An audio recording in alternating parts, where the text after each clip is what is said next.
Amelia Basini Lanier. The woman history refused to hear history is not only written by the victors, it is written by the permitted. In 16th century England, the written word was power, and power did not belong to women. It did not belong to the poor. And it rarely belonged to those who lived outside the narrow image of Englishness the crown wished to preserve. We remember William Shakespeare as the singular genius of the English language. But genius never grows in isolation. Behind every celebrated voice are others, uncredited, unheard, erased. This is not the story of Shakespeare. This is the story of a Black woman who lived in his shadowed world. A woman whose words survived, even when her name did not. Her name was Amelia Basini Lanier. Amelia Basini was born in London in 1569, during the reign of Queen Elizabeth I. Her family was unusual.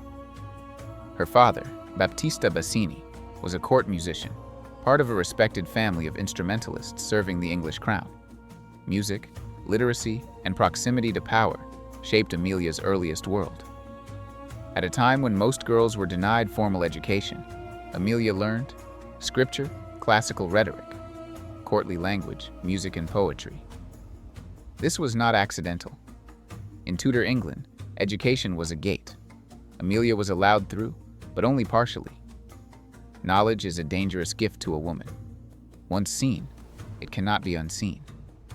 Women were not forbidden from intelligence. They were forbidden from authority. To write publicly was to challenge the social order. Elizabethan England was a contradiction. A woman ruled the nation, yet women were expected to be silent.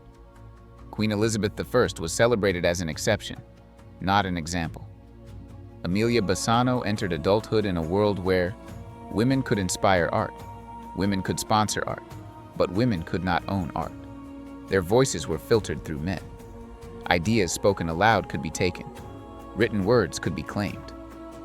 Amelia moved within elite circles, close to poets, musicians, and thinkers. She was a contemporary of Shakespeare, Ben Jonson, and John Donne. But proximity did not mean equality. A man could publish freely.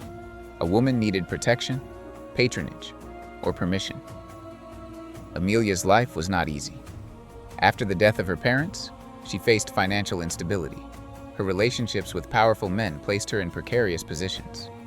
Marriage did not bring security. It brought struggle. She later fought legal battles simply to survive. This is the hidden cost of brilliance in a body history does not value. Yet she did not disappear. She wrote. And in 1611, she did something radical. In 1611, Amelia Basini Lanier published Salve Deus Rex Judaeorum. It was one of the first full books of poetry published by a woman in England under her own name. This alone was revolutionary, but the content was even more dangerous. In this work, Amelia did the unthinkable.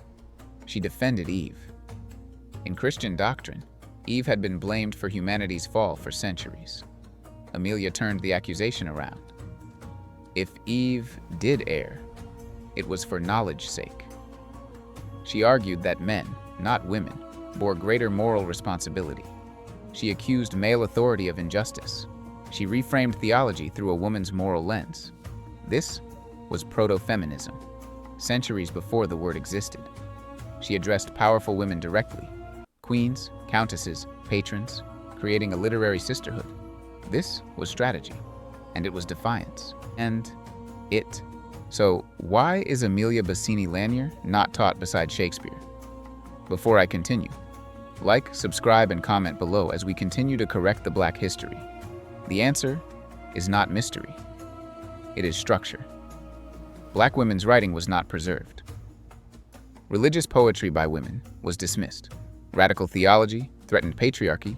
Literary history favored male continuity. Amelia's work survived, but barely. Her name faded. Her impact was minimized. In modern times, some have asked whether Amelia influenced Shakespeare, or more radically, whether she authored some of his works. There is no historical proof she wrote Shakespeare's plays, but the question itself matters. It reveals a deeper truth. History has conditioned us to believe genius must be male. The desire to find a hidden woman behind Shakespeare is not about theft. It is about recognition. Amelia does not need to be Shakespeare to matter. She was herself, and that is enough.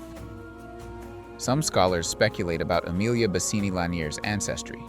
Her family's Mediterranean origins and the documented presence of Africans in Tudor England raise questions, but no certainty. What is certain? Black and brown people lived in England at this time. They contributed culturally. They were later erased. Amelia's story reminds us how easily complexity is flattened by history. Today, Amelia Basini Lanier is being rediscovered. Scholars read her again. Women claim her again. History listens, slowly. She stands not as a replacement for Shakespeare, but as a correction to the record. She proves that brilliance survived, even when silenced. History did not forget Amelia Basini Lanier. It ignored her. And now, she speaks again. History teaches us names, but it does not always teach